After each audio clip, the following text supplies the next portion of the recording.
Hello there, and welcome to the Sleepumentary channel. Tonight, as night falls and the sky grows still, allow your mind to drift away from the familiar Earth and float gently towards Saturn, the planet of delicate yet enduring rings quietly circling the Sun for billions of years.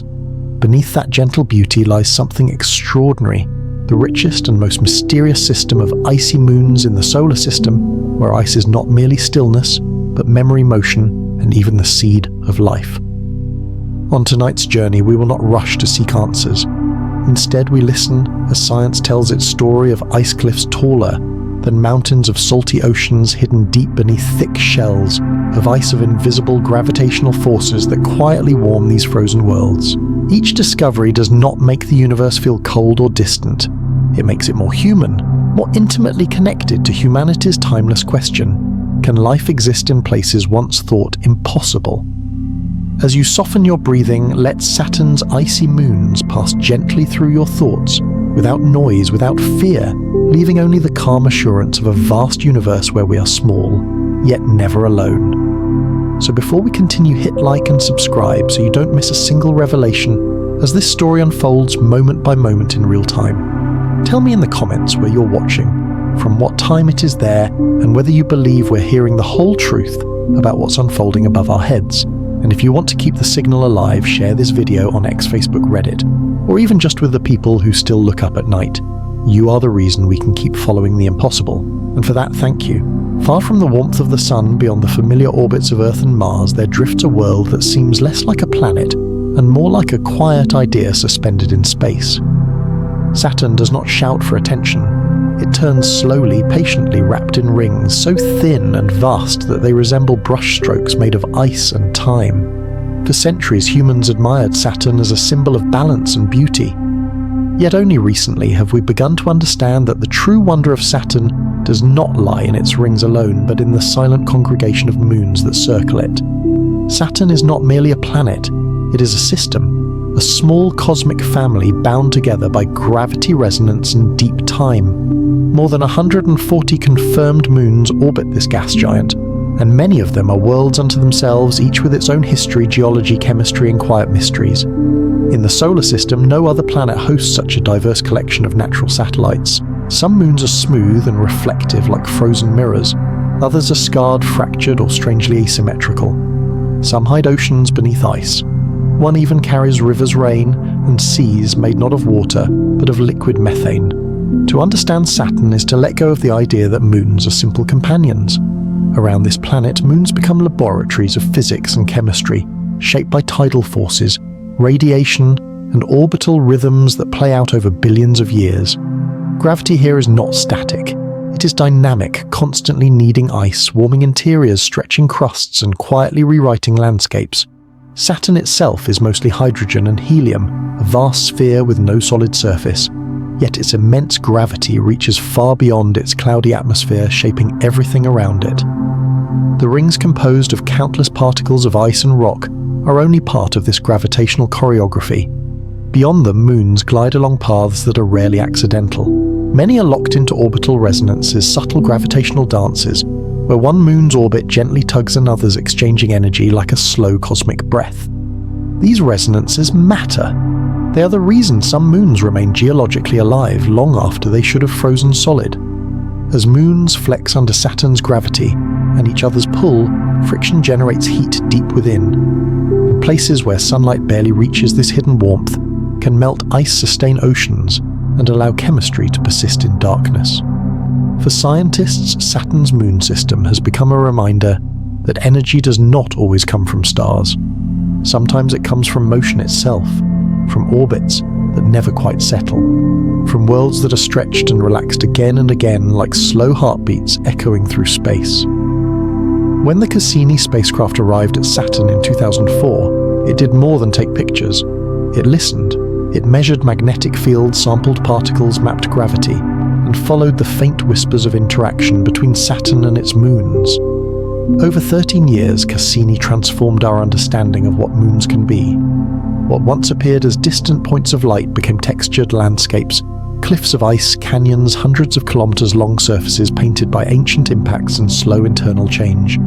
Saturn's moons also challenge our instincts about habitability. For much of human history, the idea of life was tied to sunlight and warmth. But here in the cold outer solar system, we find environments that may be stable, chemically rich, and protected beneath thick shells of ice. Places where liquid water might persist not because of proximity to the sun, but because of gravity and time working together. This realization quietly reshapes how we think about the universe. If moons around a distant gas giant can host oceans, then the number of possible habitable environments beyond Earth may be far greater than we once imagined. Life, if it arises elsewhere, may not need blue skies or gentle sunlight. It may begin in darkness, warmed by tides, sheltered beneath ice, patient and resilient. Saturn's moon system also tells a deeper story, one about patience. Nothing here happens quickly. Cracks widen over millions of years. Ice flows like stone. Orbits shift so slowly that a single human lifetime barely registers as a moment. In this realm, change is subtle, cumulative, and inevitable. It invites us to slow down, to think in longer rhythms, to remember that the universe does not rush. There is a quiet comfort in that idea. While human lives move quickly, the cosmos unfolds at a pace that allows complexity to emerge gently. Saturn's moons remind us that beauty does not always announce itself with violence or brightness. Sometimes it reveals itself through balance, repetition, and endurance. As we begin this journey through Saturn's moon system, it helps to release the need for conclusions. These worlds are not puzzles to be solved in a single night. They are stories written in ice and gravity meant to be read slowly. Each moon offers a different chapter, some dramatic, some subtle, all connected by the invisible threads of Saturn's pull. Tonight we start with the system as a whole, the quiet realization that around one distant planet nature experimented again and again with form, motion, and possibility. And in doing so, it created not just moons, but worlds. And as we drift closer to Saturn's family of icebound companions, our journey naturally turns first toward one of its most quietly intriguing members, Diona Moon, whose fractured surface preserves the frozen memory of ancient internal forces. Dione, the fractured ice moon. Among Saturn's many moons, some announce themselves with drama plumes erupting into space, thick atmospheres swirling with weather. Dione does not. Dione waits quietly. It drifts along its orbit with restraint, its surface pale and reflective like a memory preserved in ice. At first glance it seems simple, but the longer we look, the more Dione reveals that it is not a frozen relic at all, but a world shaped by deep forces, slow fractures, and ancient change. Dione is the fourth largest moon of Saturn, measuring just over 100 kilometers across, small compared to Earth, yet vast enough to carry its own geological story. From afar, its surface appears smooth and bright, catching sunlight like polished stone. But closer inspection reveals something more complex. The ice is broken, cracked, scarred, as if this moon has endured a long and quiet struggle beneath its frozen skin. The most striking features on Dione are its bright streaks, thin wispy lines that stretch across the surface, cutting through darker terrain. For centuries these markings puzzled astronomers. Early telescopes showed only vague hints, ghostly smudges against the ice. Even when spacecraft first photographed Dione in detail, the streaks defied easy explanation. Were they deposits of frost, something drifting across the surface? It was not until the Cassini mission that their true nature became clear. These were not gentle coatings, they were cliffs. Enormous walls of ice rising hundreds of meters high, tracing the edges of vast fractures in the moon's crust. Seen from the right angle, they gleam brightly, reflecting sunlight like freshly broken crystal. Seen from above, they form a network of scars, records of stress written into ice. These fractures tell us that Dione was once far more active than it appears today. Ice does not crack on its own. It breaks when forces build beneath the surface, when internal layers expand, contract, or shift. On Dione, those forces likely came from tidal interactions with Saturn and neighbouring moons. As Dione's orbit subtly changed over time, Saturn's gravity flexed the moon's interior, stretching and compressing it in a slow, rhythmic pattern. This process, known as tidal heating, generates warmth deep inside a moon. Not enough to melt the surface, but enough to weaken the ice, allowing it to fracture under stress. Over millions of years, these stresses accumulated, opening long chasms and lifting blocks of crust into towering cliffs. What we see today is the frozen aftermath of that ancient motion. Dion's surface also bears the marks of deep time in another way craters. Some regions are heavily cratered, pitted by impacts dating back billions of years. These ancient plains tell us that parts of Dion's surface have remained unchanged since the early solar system. Other regions are smoother, suggesting resurfacing ice flows or tectonic movement that erased older scars. This contrast reveals a moon with a layered history. Dion is not uniformly old or young. It is a patchwork of epochs, where ancient terrain lies beside regions shaped by later activity. Each crater, each fracture is a timestamp evidence that time on Dione did not move evenly, but in episodes of quiet and upheaval. Beneath the ice, Dione is not empty. Measurements of its density suggest that it contains a rocky core surrounded by a thick shell of water ice. This internal structure matters. Rock retains heat far more effectively than ice, and when combined with tidal forces, it raises a subtle possibility that Dione may once have harbored, or may still harbor, liquid water deep below its surface. There is no dramatic evidence of this, no geysers, no plumes escaping into space. But gravity data and magnetic measurements hint at something hidden. A subsurface ocean, if it exists, would be trapped beneath tens of kilometers of ice, dark and silent. It would not announce itself. It would simply persist, warmed by internal friction, untouched by sunlight. For scientists, this possibility is quietly profound. It suggests that Dione, like several other icy moons, may have crossed a threshold once thought rare, the ability to maintain liquid water far from the sun. And with water comes chemistry. With chemistry comes complexity. And with complexity, the distant possibility of life not on the surface but protected beneath it. Yet even if Dion's ocean is long gone or never fully formed, the moon still holds value as a record of processes that shape icy worlds. It shows us how gravity can sculpt landscapes without fire or atmosphere. How motion alone, repeated endlessly, can fracture ice, reshape terrain, and leave behind patterns that endure for billions of years. There is something deeply calming about this realization. Dion's story is not one of chaos, but of patience. Its cliffs did not rise overnight. Its scars were not sudden wounds. They formed slowly, predictably, following the laws of physics with quiet inevitability. Nothing here was wasted. Every crack had a cause. Every feature tells us that even in the coldest places, change is possible. As we imagine drifting above Dion's surface, the moon feels less like a barren object and more like a sleeping world. Its fractures are no longer signs of damage, but memories, proof that it once moved, once warmed, once responded to forces beyond itself. And perhaps deep below it still does. In the silence of space, Dione reminds us that stillness does not mean emptiness, that calm surfaces can hide complex histories, and that the universe often whispers its truths rather than shouting them. And as Dion's fractured ice leads us deeper into the story of Saturn's moons, our journey naturally turns next to the long arc of human discovery. How centuries of observation from early telescopes to interplanetary spacecraft slowly revealed the true nature of this quiet, broken world, from the telescope to the space age. Long before spacecraft traced arcs through Saturn's gravity, before digital sensors counted photons and magnetic fields whispered their secrets, discovery began in silence at the eyepiece of a telescope, under candlelight with patience as the primary instrument. Dione's story is not only the story of an icy moon, it is also the story of how human curiosity matures slowly and carefully across centuries. In the year 1684, Giovanni Domenico Cassini, astronomer to the King of France, turned his long refracting telescope towards Saturn. At the time, the planet itself was still a mystery. Its rings appeared broken, uncertain, as if shifting shape from night to night.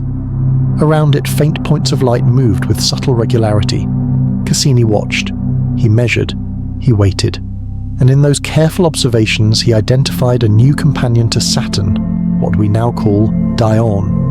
To Cassini, Dione was not an icy world with fractures and cliffs. It was a moving point defined by motion rather than detail. Its existence was inferred through rhythm, its steady orbit, its obedience to gravity. This is how astronomy often begins, not with texture, but with trust in patterns. The early astronomers could not see surfaces. They could only see relationships. For nearly 3 centuries after its discovery, Dione remained distant and abstract. Telescopes improved, but even the largest ground-based instruments could offer little more than brightness variations and rough estimates of size. Dione appeared pale, reflective, another frozen satellite among many. There was no reason yet to imagine it as complex or active. In the quiet language of pre-space age astronomy, Dione was simply there. Then in the late 20th century, the solar system began to feel smaller. When NASA's Voyager missions launched in the 1970s, they carried with them a shift in perspective. These spacecraft were not designed merely to confirm what we knew, but to look closely to replace inference with observation. As Voyager 1 and Voyager 2 swept past Saturn in 1980 and 1981, Dione finally emerged from abstraction into form. The first close-up images were grainy by modern standards, yet transformative. For the first time, Dione was no longer a point of light. It was a sphere, a landscape. Craters appeared. Bright streaks cut across the surface. Even then, their nature was unclear. Were they deposits? Frost patterns? Something else entirely? Voyager's instruments hinted at internal complexity. Dion's density suggested more than pure ice, perhaps a rocky component beneath the surface. Its brightness varied with viewing angle, implying uneven terrain. These clues did not solve the mystery, but they changed the questions. Dione was no longer just a satellite. It was a world with a past. And then quietly, Voyager moved on. For more than 2 decades after Voyager, Dione waited again, circling Saturn, unchanged to the casual observer, yet continuing its slow gravitational dance. During this time, planetary science itself matured. Computers grew more powerful. Models of tidal heating and orbital resonance became more refined. Scientists began to suspect that icy moons could be dynamic, even habitable, despite their distance from the Sun. When the Cassini spacecraft arrived at Saturn in 2004, named fittingly after the same astronomer who first discovered Dione, the story entered a new phase. Cassini did not rush. It orbited Saturn again and again, adjusting its trajectory, weaving between moons, gathering data patiently over 13 years. With each pass, Dione came into sharper focus. High-resolution imaging revealed the truth behind the bright streaks. They were not surface coatings at all, but towering ice cliffs, fracture faces catching sunlight at just the right angles. Cassini's cameras showed networks of faults, some stretching hundreds of kilometers. These were not cosmetic features. They were structural tectonic, the frozen signatures of stress and movement. Gravity measurements refined estimates of Dion's internal structure. Subtle variations in the spacecraft's trajectory, tiny accelerations and decelerations, betrayed differences in mass beneath the surface. From this, scientists inferred a differentiated interior, a rocky core wrapped in a thick shell of ice. A simple moon became a layered one. Cassini also carried instruments that could sense magnetic fields and charged particles. When Dione passed through Saturn's magnetosphere, interactions hinted faintly at the possibility of a conductive layer beneath the ice. Not a definitive ocean, perhaps, but enough to raise a question that earlier centuries could not even have imagined. What changed between 1684 and the 21st century was not just technology, it was perspective. Early astronomers saw moons as companions. Modern science sees them as processes, systems shaped by energy, motion, and time. Cassini transformed in our understanding because we learned how to listen more carefully. There is something quietly humbling about this arc of discovery. Dione did not change. Our eyes did. The moon was always fractured, always layered, always responding to Saturn's pull. For centuries, we simply lacked the tools and perhaps the patience to notice. This is one of science's gentlest lessons. Understanding does not arrive all at once. It accumulates. Each generation adds a layer, much like ice building upon ice. Observations become hypotheses. Hypotheses become missions. Missions become new questions. In the calm rhythm of this progression, there is reassurance. Knowledge grows not through urgency, but through continuity. The same curiosity that guided Cassini's hand at a telescope guided engineers and scientists centuries later as they planned trajectories across billions of kilometers. As night deepens and thoughts slow, Dion's story invites us to consider our own place in this long timeline of attention. We are not required to see everything at once. We are allowed to understand gradually. The universe, after all, has always been patient with us. And as Cassini's legacy guides our understanding forward, it leads us naturally to the next revelation, how those once mysterious bright streaks long dismissed as surface markings were finally understood for what they truly are. Immense ice cliffs carved by ancient forces and frozen in time. Wispy terrain becomes ice cliffs. For a long time, Dion's surface seemed to carry a kind of softness. From a distance, thin, bright lines stretched across its icy face like breath on glass, delicate, almost weightless. Astronomers called these features wispy terrain, a name that captured how uncertain they appeared. They looked like frost or mist or a faint dusting of ice laid gently over darker ground. Nothing about them suggested force or depth.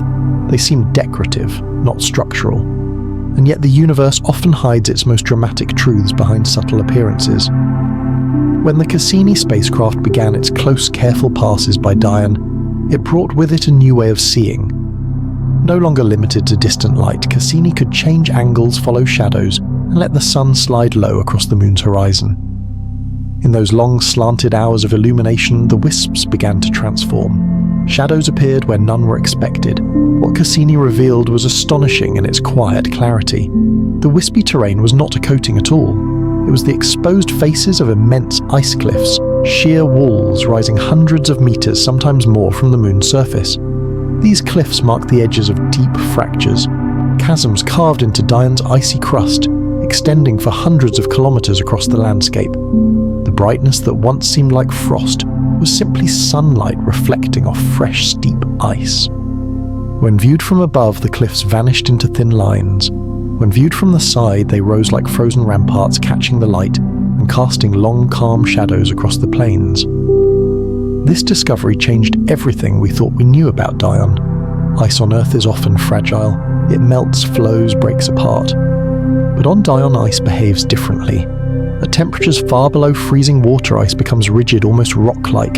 It can fracture, cleanly hold vertical faces, and preserve sharp edges for immense spans of time. These cliffs were not transient features. They were ancient, stable, and enduring. To form fractures of this scale, Dione's crust must have experienced significant stress.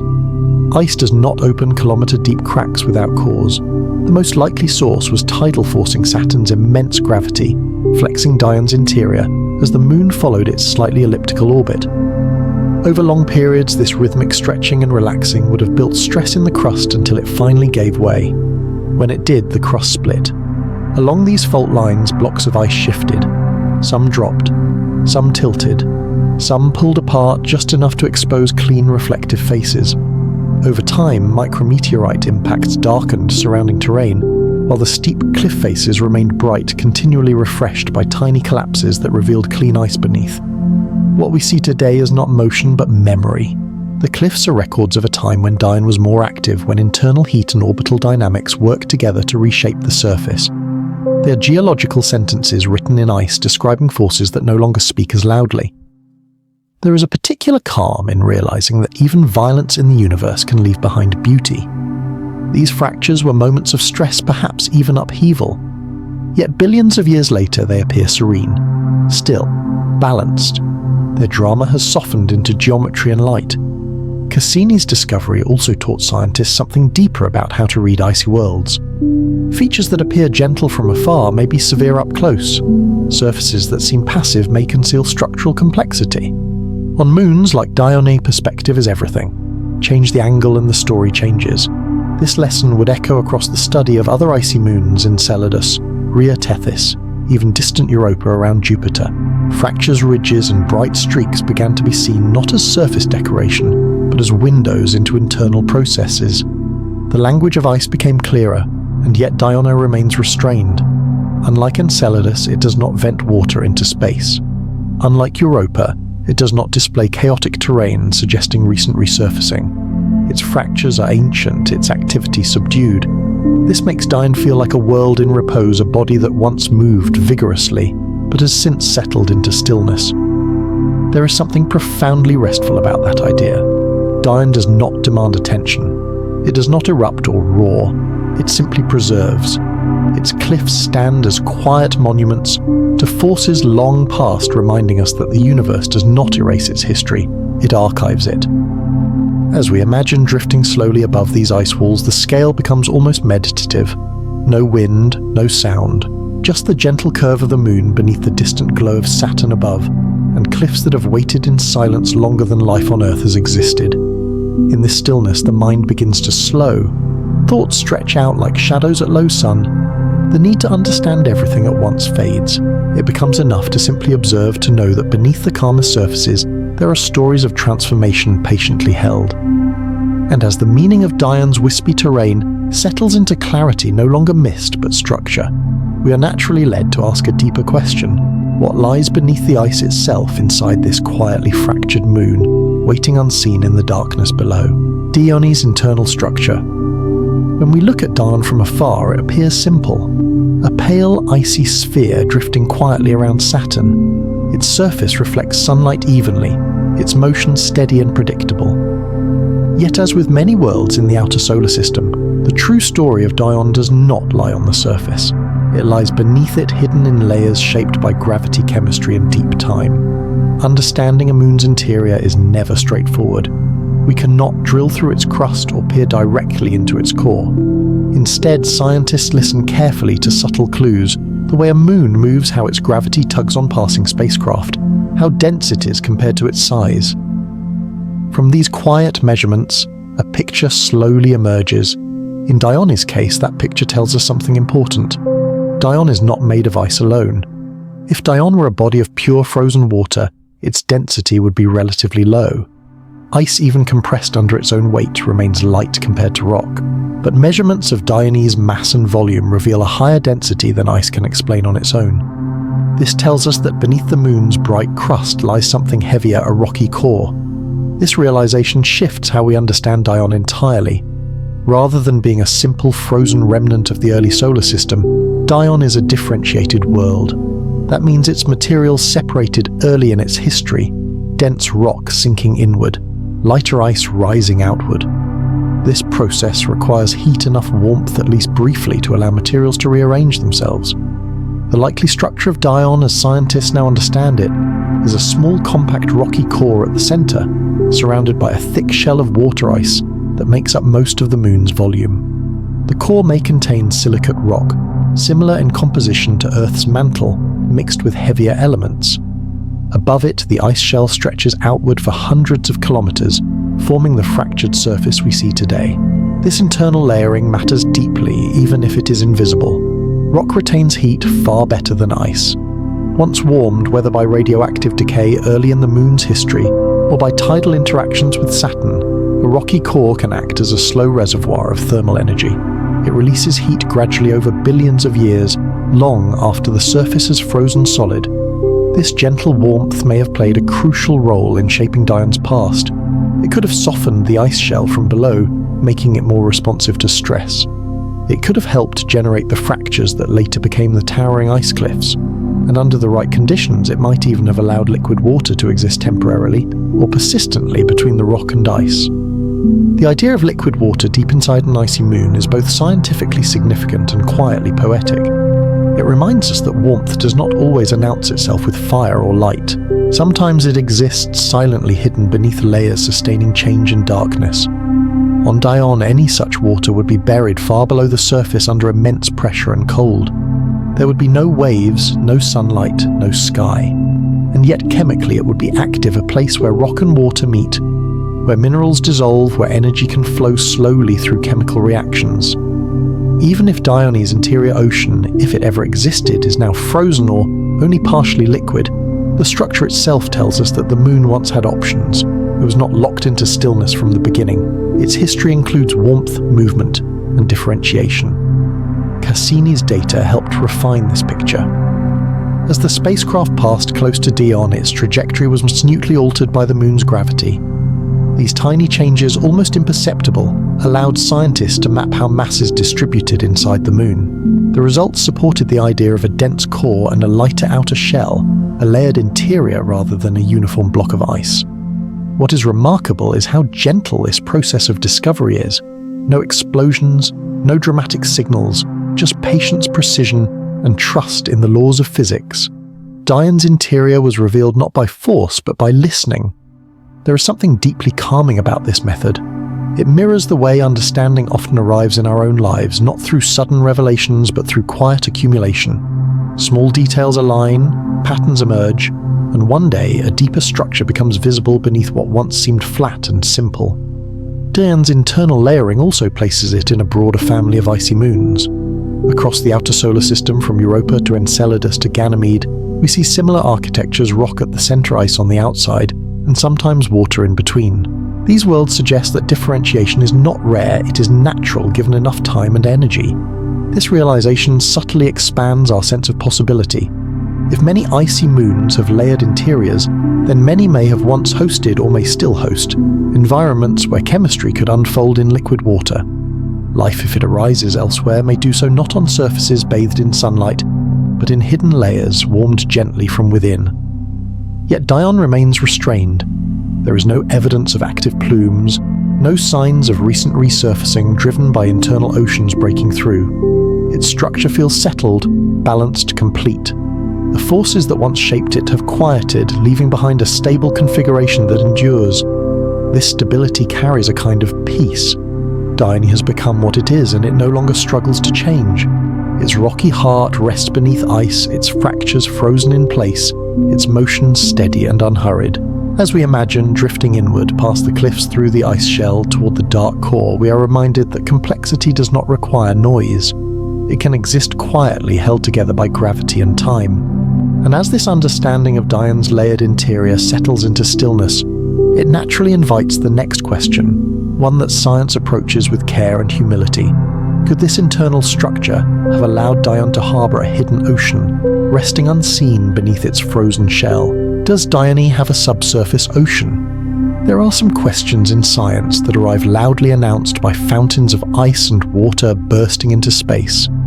And then there are questions that arrive softly through faint signals, subtle measurements, and possibilities that never quite cross the threshold of certainty.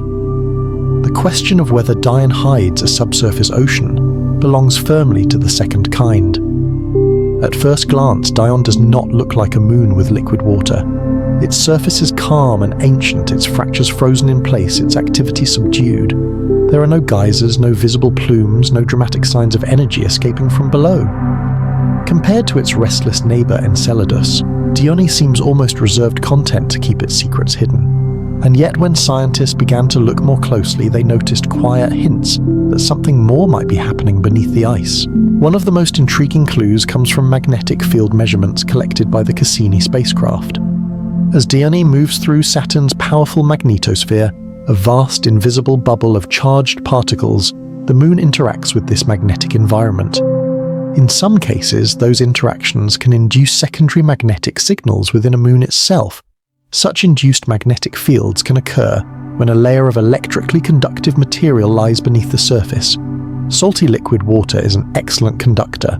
On other worlds such as Jupiter's moon, Europa, this phenomenon has provided strong evidence for a global subsurface ocean. On Dione, the signal is far weaker, subtle, almost ambiguous, but it is there just enough to suggest that beneath the thick ice shell there may be a layer capable of responding to Saturn's magnetic influence. Not a roaring ocean perhaps, but something quiet and enduring. Thermal models offer another piece of the puzzle. These models simulate how heat flows through Dione over billions of years, accounting for radioactive decay in the rocky core and tidal heating from Saturn's gravity. While Dione does not experience tidal heating as intensely as Enceladus, the model suggests that it may have experienced sufficient internal warmth in the past to melt ice at depth, especially if that ice contains salts or other impurities that lower the freezing point of water. Salt matters here. Pure water freezes readily in the cold of space, but salty water brine can remain liquid at much lower temperatures. If Dione's interior ice contains salts mixed in from early formation or chemical interactions with rock, a subsurface ocean becomes more plausible even in today's cold environment. Still, plausibility is not proof.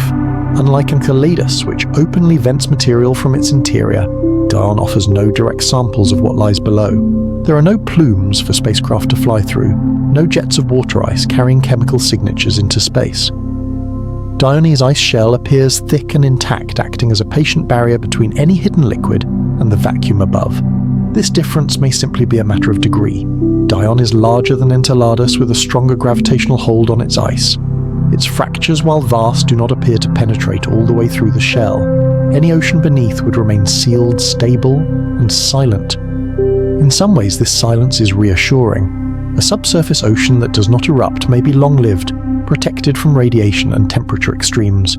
It may persist quietly for billions of years, unchanged, undisturbed. Such environments are not dramatic, but they are stable, and stability is a key ingredient for complex chemistry. If such an ocean exists within Dione, it would lie tens of kilometers beneath the surface, wrapped in darkness and pressure.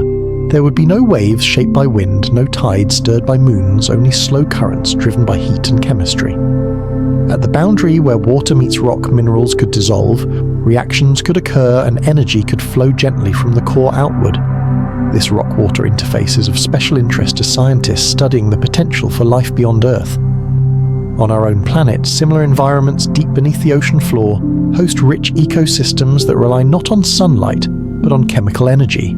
They are quiet places, slow places, but undeniably alive. Yet science must remain careful. The evidence for a subsurface ocean on Dione is suggestive, not conclusive. The magnetic signals could have alternative explanations. The thermal models depend on assumptions about composition and history. Without direct sampling, uncertainty remains. And that uncertainty is not a failure, it is an invitation. In the philosophy of exploration, there is value in restraint. Not every world needs to reveal itself completely. Some remain partially hidden, encouraging humility and patience. Dione reminds us that knowledge does not always arrive as revelation. Sometimes it arrives as possibility, an open door we may or may not one day choose to walk through. There is also something deeply calming about a moon that keeps its inner life private. In a universe often portrayed as violent and explosive, Dione offers a different image. A world where change, if it exists, unfolds slowly and silently, shielded by ice. As you imagine Dione drifting through space, consider the idea that beneath its frozen surface, time may be moving at a different pace. Chemical reactions ticking gently, heat flowing outward in whispers. Water, if it is there at all, remaining patient, unhurried content to exist without display. Whether or not Dione truly holds a subsurface ocean, the question itself expands our understanding. It teaches us that habitability is not a binary concept. It exists on a spectrum from active erupting worlds to quiet, sealed environments that simply endure. And in that spectrum, Dione occupies a serene middle ground. Not frozen dead, not vividly alive, but potentially capable once or still of holding liquid water in darkness. As this possibility settles gently into the mind, it naturally leads us toward the broader forces that shape such hidden worlds, toward the subtle gravitational rhythms that link Dione to its neighbours, and the orbital dances that quietly generate warmth where none should exist. The resonant dance with Enceladus. In the quiet reaches of Saturn's system, nothing truly moves alone. Every moon follows its path, yet each path is subtly shaped by the presence of others. Gravity here is not a solitary force, but a conversation, slow, repeating, and endlessly patient. And among the most delicate of these conversations is the resonant dance between Dione and its smaller, more restless neighbour Enceladus. At first, their relationship seems unremarkable. Dione orbits farther from Saturn, larger and more composed. Enceladus circles closer in smaller, brighter, famously active. But beneath this apparent contrast lies a deep connection written into their motion. For every single orbit Dione completes around Saturn, Enceladus completes exactly 2. This precise timing is known as a 2-1 orbital resonance, a gravitational rhythm so steady that it can persist for millions, even billions of years. Resonance is not collision. It is not chaos. It is repetition. Each time Enceladus passes a particular point in its orbit, Dione is always there, exerting a gentle gravitational tug. And each time Dione completes its slower circuit, Enceladus has felt that tug twice, never stronger, never weaker, always on schedule. Over time, these tiny repeated pulls add up. They prevent Enceladus's orbit from becoming perfectly circular, keeping it slightly stretched, slightly uneven. That small imperfection makes all the difference. As Enceladus moves closer to Saturn, and then farther away along its elliptical orbit, Saturn's immense gravity flexes the moon's interior. Ice bends, rock strains, friction builds. Heat is generated not in flashes, but in steady pulses. This tidal heating is the engine that drives Enceladus's dramatic activity, the geysers, the plumes, the global subsurface ocean. And Dione quietly is part of the reason this happens. Without Dione's steady gravitational timing, Enceladus's orbit would gradually relax into a near-perfect circle. The flexing would fade, the heat would diminish, the plumes might cease. In this way, Dione acts not as a rival, but as a stabilizer, a distant partner maintaining the rhythm that allows Enceladus to remain alive from within. But resonance is a two-way relationship. While Enceladus feels the effects more visibly, Dione is not untouched by this dance. The same gravitational interactions that sustain Enceladus's eccentric orbit also feed energy back into Dione's own interior, though more gently, more subtly. Over long periods, these forces may have contributed to the internal warmth that fractured Dione's crust, lifted its ice cliffs, and possibly allowed liquid water to exist deep below the surface. This shared rhythm reveals something profound about planetary systems. Energy does not always come directly from a star.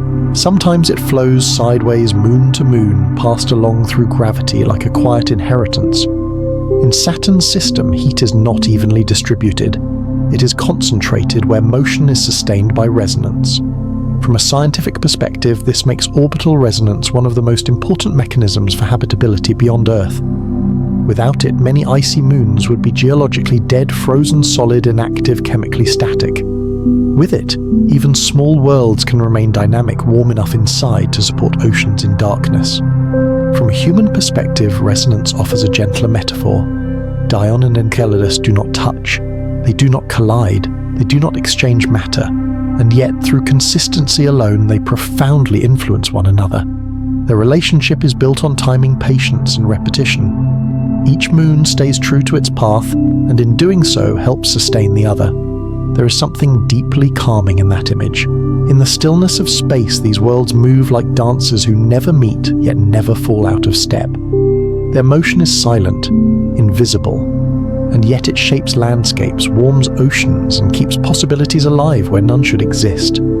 Cassini's long-term observations allowed scientists to confirm the stability of this resonance. It is not temporary, it is not accidental. It is a structure one that likely formed early in Saturn's history, and has endured ever since. For billions of years, Dione and Enceladus have been locked into this gravitational agreement, repeating the same pattern with extraordinary fidelity. This longevity matters.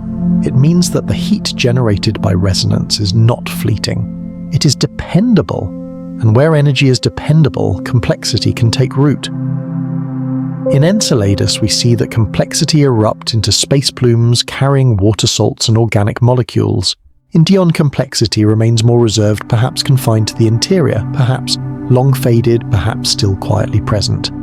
But both worlds owe their histories at least in part to the same gravitational rhythm. As you imagine these moons circling Saturn, try to picture the resonance not as numbers or equations, but as breathing. Inhale, stretch. Exhale, relax. Again and again over unimaginable spans of time. This breathing of worlds is what keeps some moons warm, some surfaces fractured, some oceans liquid. And in that slow cosmic breath there is reassurance. The universe is not always violent. Sometimes it sustains itself through balance. As the idea of resonance settles gently into stillness, our journey naturally drifts onward away from these paired rhythms and toward a moon that seems at first glance disconnected from them, entirely a distant world with two faces half lost in darkness, waiting quietly on the edge of Saturn's realm. Iapetus, the vanishing moon. Far from Saturn's glowing rings beyond the busy orbits of its more familiar moons, there drifts a world that once seemed to play a quiet trick on the human eye. A moon that appeared, and then did not. A moon that brightened, faded, and sometimes vanished entirely from view. This is Iapetus, one of the most enigmatic bodies in the solar system, and perhaps one of the most misunderstood. When Giovanni Domenico Cassini first observed Iapetus in 1671, he noticed something unsettling. The moon was visible on one side of Saturn, but when it travelled to the opposite side of its orbit, it became extraordinarily difficult to see. At times, it disappeared altogether, even through the best telescopes of the era. Cassini, puzzled yet attentive, correctly suspected that this was not an illusion of distance, but a property of the moon itself. Centuries later, we would learn just how right he was. Iapetus is a moon of extremes. Roughly some 470 kilometers across, it is neither small nor particularly large by Saturnian standards. But what makes it unforgettable is not its size, it is its face, or rather its faces. One hemisphere of Iapetus is as dark as coal, absorbing nearly all the sunlight that reaches it. The other is bright as fresh snow, reflecting light back into space with quiet brilliance. The contrast is so stark that it is the greatest difference in surface brightness albedo found anywhere in the solar system. This dramatic duality explains the moon's apparent disappearance. When Iapetus presents its dark side toward Earth, it blends into the blackness of space, nearly invisible. When its bright side turns toward us, it shines clearly, announcing its presence once more. To early astronomers, this behavior was baffling. To modern science, it is a clue, a signature of a long and subtle process. Unlike many moons, Iapetus keeps the same face pointed forward as it orbits Saturn, much like our moon does with Earth. This tidally locked motion means that one hemisphere always leads ploughing forward through space, while the other trails behind. Over time, this simple fact became the foundation of one of the most elegant explanations in planetary science. The leading hemisphere of Iapetus gradually accumulated dark material, dust and debris, likely originating from outer moons such as Phoebe. This fine carbon-rich dust settled preferentially on the forward-facing side, darkening it slowly layer by layer, over immense spans of time. As the surface darkened, it absorbed more sunlight. As it absorbed more sunlight, it warmed slightly, and as it warmed, ice near the surface began to sublimate, turning directly from solid to vapor. That vapor did not escape into space forever. It migrated. Water molecules released from the warmer, darker regions drifted across the surface and refroze in colder areas, primarily on the trailing hemisphere. Over millions of years, this process acted as a feedback loop. Dark regions grew darker. Bright regions grew brighter. Ice retreated from one side and accumulated on the other, sharpening the boundary between night and snow. What emerged was not chaos, but balance. A moon split into two personalities by physics alone. Seen from space, Iapetus looks almost unreal, as if painted by intention. But there is no intention here, only time. No violence, no sudden upheaval. Just dust, sunlight, and the slow migration of ice responding faithfully to temperature gradients. This is what makes Iapetus so soothing to contemplate. Its mystery does not come from motion or eruption, but from stillness, from processes so slow that no single moment captures them. You could watch Iapetus for 1,000 human lifetimes and see nothing change. And yet over cosmic time, everything changes. There is another quiet detail that deepens Iapetus' strangeness. The moon orbits Saturn at a much greater distance than most of its siblings, following a slightly tilted path. It exists at the edge of Saturn's domain, where gravitational influences are gentler, where interactions are fewer. In this isolation, Iapetus preserved its ancient surface, avoiding the resurfacing and internal heating that altered other moons. In a sense, Iapetus remembers what the early solar system felt like. Its dark material may be primordial ancient carbon compounds, left over from the disk of dust and gas that once surrounded the young sun. Its bright ice may be among the oldest exposed water ice anywhere. Together they form a contrast not just of color but of history. When we imagine Iapetus drifting quietly through space, half illuminated, half absorbed by shadow, it begins to feel symbolic. A reminder that not all worlds reveal themselves easily. Some must be observed patiently from multiple angles over long periods of time. In the gentle philosophy of sleepy science, Iapetus offers a comforting thought. Disappearance does not mean absence. Sometimes it simply means the light has shifted. The object is still there, moving faithfully along its path, waiting for the right moment to be seen again. As your breathing slows, you can imagine Iapetus turning its dark hemisphere, giving way to brightness, its brightness yielding again to shadow. A slow, endless cycle. No urgency, no noise, just rotation, reflection, and rest. And as this vanishing moon settles into quiet understanding, it naturally invites us to look closer to ask why its two faces are so different, and how such an extreme contrast could arise from such gentle, persistent forces. The two-faced mystery of Iapetus. There are mysteries in the universe that feel dramatic, born of explosions, collisions, and sudden change. And then there are mysteries like Iapetus, whose story unfolds so slowly and quietly that it feels almost meditative. Its surface holds the greatest contrast of light and dark found anywhere in the solar system, yet the forces that created this contrast are among the gentlest physics has to offer. Iapetus does not wear its mystery evenly. One hemisphere, the leading face in its orbit, is cloaked in darkness, absorbing sunlight nearly invisible against space. The opposite hemisphere shines brightly, reflecting light like fresh snow. The boundary between these two worlds is sharp, almost deliberate, as if drawn with care. For centuries, this stark division puzzled astronomers. How could a single moon be split so completely in two? The answer lies not in violence, but in patience. To understand Iapetus, we begin far from the moon itself with a distant and irregular satellite named Phoebe. Phoebe orbits Saturn in the opposite direction of most moons, following a wide tilted path. Its surface is dark, rich in carbon-based compounds, ancient material left over from the earliest days of the solar system.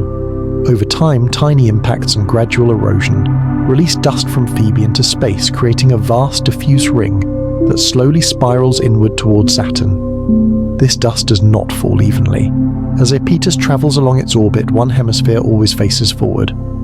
Like a traveller moving through snowfall, the leading side encounters more dust than the trailing side. Grain by grain, over millions of years, dark material settles onto this forward-facing hemisphere. At first, the change is subtle, barely noticeable, but physics has a way of amplifying small differences. Dark surfaces absorb more sunlight than bright ones. As the leading hemisphere of Iapetus darkens, it warms slightly compared to the rest of the moon. This warmth does not melt ice into liquid, it is far too cold for that. Instead, it causes ice to sublimate, transforming directly from solid into vapor. The vapor does not vanish forever, it migrates. Water molecules released from the warmer, darker regions drift across the moon's surface until they reach colder areas where they refreeze. These colder regions are primarily found on the trailing hemisphere and near the poles, places that receive less direct sunlight. Over time, ice accumulates there, making those regions even brighter and more reflective. This is where the feedback loop begins. The darker side grows darker and warmer, losing more ice. The brighter side grows brighter and colder, gaining more ice. Each change reinforces the next. What started as a thin dusting becomes a planetary-scale transformation. Over immense spans of time, Iapetus divides itself cleanly into light and shadow. There is no single moment when this happens, no dramatic turning point, just repetition. Dust settles, sunlight warms, ice moves, again and again. What makes this process so compelling is its inevitability. Once the feedback loop begins, it does not require intention or guidance. The laws of thermodynamics and radiation do the work on their own. The moon becomes a living diagram of cause and effect rendered in ice and darkness. From a distance, the result looks almost artistic, but from a scientific perspective, it is deeply instructive. It shows how surfaces evolve not just through impacts or internal activity, but through interaction with their environment, through light temperature and microscopic particles drifting through space. Iapetus teaches us that worlds are not isolated objects. They are participants in larger systems. Phoebe's dust, Saturn's gravity, sunlight from the distant sun all contribute to shaping this moon's appearance. Remove any one element and the story changes. There is also something quietly philosophical in Iapetus's transformation. The moon does not fight its conditions, it responds, it adapts. It allows small influences to accumulate until a new equilibrium is reached. In this way, Iapetus feels less like a victim of circumstance and more like a record keeper preserving the outcome of long-term balance. For those listening in the quiet hours of night, this idea can be comforting. Change does not always arrive through upheaval. Sometimes it arrives through consistency, through gentle forces applied patiently until the landscape internal or external slowly reshapes itself. The sharp boundary between Iapetus's two hemispheres is known as the Cassini-Regio boundary, named after the astronomer who first noticed the moon's strange behavior centuries ago. It is not a cliff or wall, but a transition zone where dark terrain gives way to bright ice. Even this boundary tells a story of balance, marking where the feedback loop reaches its limits. Beyond a certain point, temperatures and angles of sunlight no longer favor runaway change. The system stabilizes. The moon settles into its dual nature, neither side overtaking the other completely. In this stability, Iapetus becomes timeless. Its dark hemisphere absorbs heat but does not burn away. Its bright hemisphere reflects light but does not grow endlessly. The moon simply turns slowly, faithfully presenting each face in turn. As we imagine this rotation, there is a rhythm to it. Darkness yielding to light, light yielding to darkness. No struggle, no urgency. Just motion governed by the same laws that guide planets, stars, and galaxies. In the broader context of planetary science, Iapetus reminds us that extreme outcomes do not require extreme causes. The most striking contrasts in the solar system can arise from subtle beginnings, amplified over time by simple physical rules. And as the mystery of Iapetus's two faces resolves into understanding, our attention is gently drawn forward toward another strange feature of this moon, one that runs not across its surface but around it, a vast equatorial ridge that seems to encircle Iapetus like a quiet scar from a forgotten age. An equatorial mountain range unlike any other. There are landscapes in the solar system that announce themselves immediately: volcanoes, erupting canyons, yawning open plumes rising into space. And then there are landscapes that do something far stranger. They wait. They stretch quietly across a world, defying explanation, as if daring us to slow down long enough to truly see them. On Iapetus, one such landscape runs silently along the moon's equator, a colossal mountain range unlike anything else we know. Discovered in detail by the Cassini spacecraft, this ridge forms a near-continuous chain of peaks that wraps around Iapetus's waist for more than 1,300 kilometers. In places, these mountains rise over 20 kilometers high, taller than Mount Everest, yet built not of rock and tectonic collision, but of ancient ice. Seen from orbit, the ridge looks almost artificial, as if drawn with intent a line dividing the moon precisely where light and shadow already meet. No other moon planet or dwarf world in the solar system hosts a feature quite like this. The ridge is narrow and steep-sided, with some peaks forming sharp, triangular profiles, while others appear flattened or eroded. Its alignment along the equator is exact enough to rule out coincidence.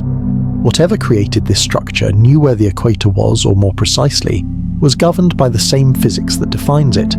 This is where the mystery deepens. One leading hypothesis suggests that Iapetus once possessed a ring much like Saturn's, but smaller and far more fragile. Long ago, debris may have orbited the moon itself, circling along its equatorial plane. Over time, that material could have lost energy, spiraled inward, and gently collapsed onto the surface. As it fell, it would have settled preferentially along the equator, piling up into a continuous ridge. If this is true, the mountain range on Iapetus is not a product of internal forces at all, but a fossilized ring, the frozen remains of a structure that no longer exists. A memory of orbit turned into landscape. There is something deeply poetic about this idea. A ring once suspended in space, slowly surrendering to gravity, coming to rest as a line of mountains. Motion transformed into stillness, geometry turned into geology. But there is another possibility equally strange, equally compelling. The second hypothesis suggests that Iapetus once rotated much faster than it does today. In this ancient past, centrifugal forces may have caused material inside the moon to bulge outward at the equator.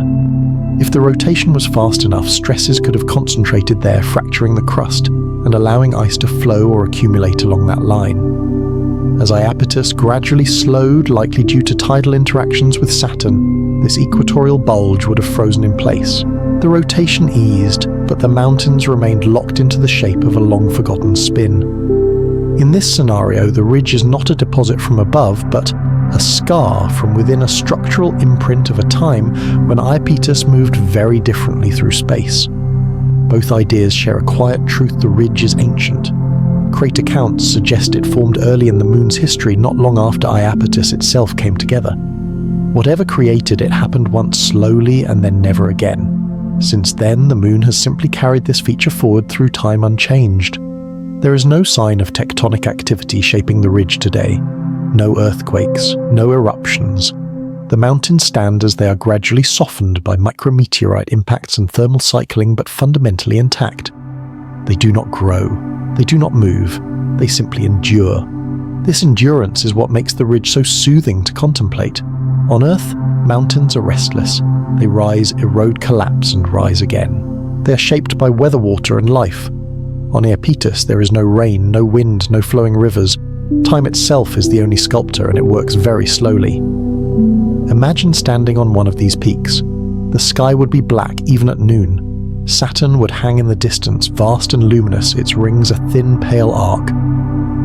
The horizon would curve gently away ice, stretching in all directions. And beneath your feet, the mountain would feel solid, ancient, unhurried. This equatorial ridge also deepens the symbolic nature of Iapetus. Already a moon of two faces, light and dark, it now reveals a third defining trait, a line around its middle like a quiet boundary between hemispheres, histories, or states of being. For scientists, the ridge is a puzzle. For the listener drifting towards sleep, it can be something else entirely, a reminder that the universe often preserves its past, not in words, but in shape. The ridge does not tell us which hypothesis is correct. It simply exists. A structure that demands humility, a feature that resists tidy explanations and invites multiple possibilities to coexist. In that sense, it mirrors many of the deepest questions in science. Not every mystery resolves into certainty. Some remain balanced between explanations, each supported by evidence, each incomplete. And that is not a weakness. It is a reflection of how complex reality truly is. As you imagine Ipetus slowly turning its equatorial mountains, sliding from light into shadow, you may feel the same calm that comes from accepting uncertainty. Not everything needs to be solved tonight. Some truths are meant to be held gently, like the ridge itself, present, enduring, and content to be what it is. And as this strange mountain range settles into quiet understanding, our journey naturally continues away from Iapetus's extremes and toward another moon that appears far more serene at first glance, Rhea, bright silent, and seemingly uncomplicated, until we look a little closer. Rhea, the quiet, brilliant moon. After the dramatic contrasts of Iapetus, the sharp line between darkness and light, the impossible ridge circling its equator, it is almost a relief to arrive at Rhea. At first glance, Rhea feels simple, peaceful, a bright, steady presence drifting around Saturn with no urgency and no display. It reflects sunlight evenly without the deep shadows or stark divisions that define the moons before it. Rhea is Saturn's second largest moon, measuring about 530 kilometers across. From a distance, it looks like what many people imagine an icy moon should look like, pale, smooth, and quiet. Its surface glows, softly coated in water ice that has endured for billions of years. There are no geysers here, no towering ridges wrapped around the equator, no half-dark faces or sudden transformations. And yet, as with so many worlds in the outer solar system, Rhea's calm surface hides subtle complexity. Rhea orbits Saturn in a stable, nearly circular path far enough from the planet to avoid intense tidal heating, yet close enough to remain deeply embedded in Saturn's magnetic environment. This balance has shaped Rhea into a moon that appears geologically dormant but not empty. Its surface is ancient, heavily cratered, bearing the marks of countless impacts from the early solar system. These craters overlap and fade into one another, creating a textured record of deep time. In some regions, the ice has fractured, forming long scarps and cliffs remnants of tectonic stresses from a distant past. These ice cliffs are not as dramatic as those on Dione, but they are real, rising quietly from the plains like frozen memories. The ice on Rhea is hard and brittle, behaving more like stone than snow. At temperatures far below freezing water, ice becomes rigid, able to preserve sharp edges and steep slopes for immense spans of time. On Rhea, this means that ancient features remain almost untouched, unchanged by erosion or weather. What we see today is very close to what existed billions of years ago. For a long time, scientists believed that Rhea was exactly what it appeared to be, a simple, inert body composed mostly of ice with a small rocky core, a moon that had finished its story long ago. But then quietly, something unexpected emerged from the data. During close flybys, the Cassini spacecraft detected something astonishing around Rhea, an extremely thin atmosphere made primarily of oxygen. Calling it an atmosphere may feel misleading. There are no clouds, no winds, no pressure that a human body could sense. Rhea's oxygen envelope is so tenuous that it would be considered a near vacuum by earthly standards. And yet scientifically it matters, because moons of this size were not expected to hold atmospheres at all. The source of this oxygen is not biological nor volcanic. It comes from a process known as radiolysis. As Rhea travels through Saturn's magnetosphere, it is constantly bombarded by energetic particles, electrons and ions trapped by the planet's magnetic field. When these particles strike Rhea's icy surface, they break water molecules apart, separating hydrogen from oxygen. The lighter hydrogen escapes easily into space. The heavier oxygen lingers, forming a thin veil around the moon. This process is gentle, continuous, and silent. No eruptions, no explosions, just particle after particle slowly reshaping chemistry at the surface. Over time, this interaction sustains Rhea's faint oxygen atmosphere, a fragile presence that exists only because Saturn is there. There is something deeply soothing in this idea. Rhea does not generate its atmosphere from within. It borrows it from its environment. It is shaped not by internal fire, but by external influence, by its relationship with the larger system it inhabits. This discovery also reshaped how scientists think about habitability and chemistry. Oxygen is often associated with life, but on Rhea it arises without biology. It is a reminder that familiar molecules can appear in unfamiliar ways, and that chemical complexity does not always imply living systems. Still, the presence of oxygen raises quiet questions. Could it interact with other compounds? Could it slowly alter surface chemistry over geological time? Could similar processes be at work on countless other icy worlds throughout the galaxy? Rhea does not answer these questions loudly. It simply exists as evidence that even the calmest-looking moons participate in subtle chemical conversations. Internally, Rhea is thought to be mostly ice with a relatively small rocky component. Its density is lower than Dion's, suggesting less internal differentiation and less retained heat. This likely explains its apparent dormancy. Any internal warmth it once possessed has long since faded, leaving behind a stable frozen interior, and yet stability has its own kind of beauty. Rhea's quietness makes it a kind of control case in planetary science, a baseline against which more active moons can be compared. By studying Rhea, scientists learn what an icy moon looks like when tidal heating is minimal, when internal oceans are unlikely, when change slows almost to a halt. In the stillness of Rhea, we see the endpoint of many planetary processes. A world that has cooled, settled and found equilibrium. Not dead, just complete. As you imagine drifting above Rhea's surface, the experience feels gentle. The ice reflects Saturn's distant light. The planet hangs large in the sky rings, casting faint shadows across space. Below, craters curve softly with the horizon, each one a reminder of time passing without urgency.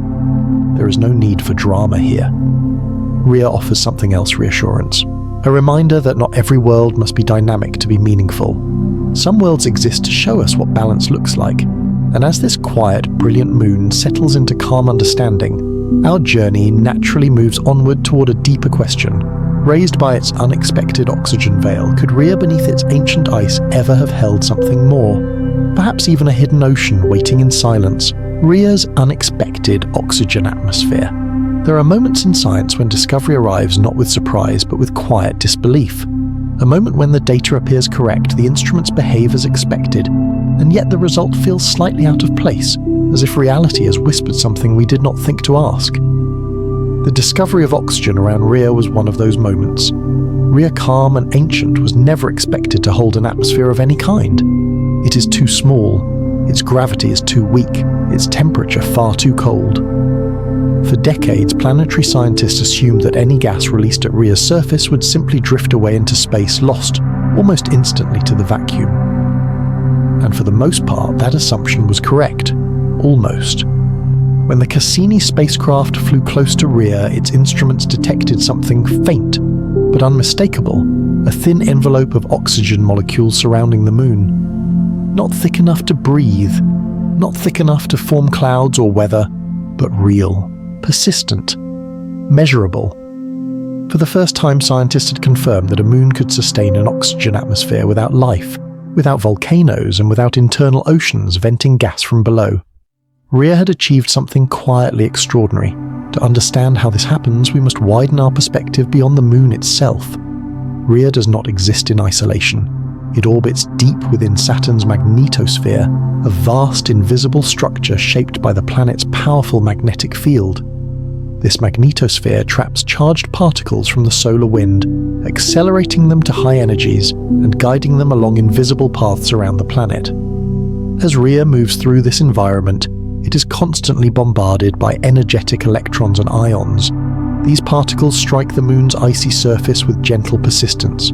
Each impact is small, insignificant on its own. But over time, they accumulate. When these energetic particles collide with water ice H2O, they can break the molecules apart. This process is known as radiolysis. The hydrogen atoms being light escape easily into space. The oxygen atoms, heavier and slower, tend to linger. Slowly, steadily, an atmosphere begins to form. This oxygen does not gather in thick layers. It does not settle into equilibrium like Earth's air. Instead, it exists as a tenuous cloud, constantly replenished and constantly lost. A balance between creation and escape. A breath that is never fully drawn, never fully exhaled. There is something deeply soothing about this kind of atmosphere. It is not dramatic. It does not change the surface in obvious ways. It simply exists maintained by the gentle interaction between ice and energy moon and planet.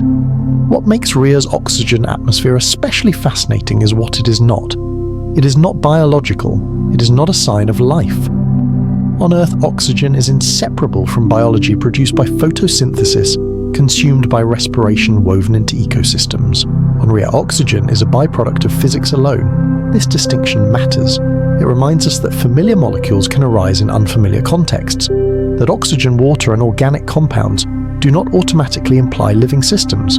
They are building blocks, raw materials that may or may not ever assemble into something more, and yet even without life, chemistry still unfolds. The presence of oxygen around Rhea raises subtle questions about surface reactions. Oxygen is reactive. Over long periods, it could interact with other compounds in the ice, altering the chemistry of the surface layer. These changes would be slow, almost imperceptible, but over geological time they could matter.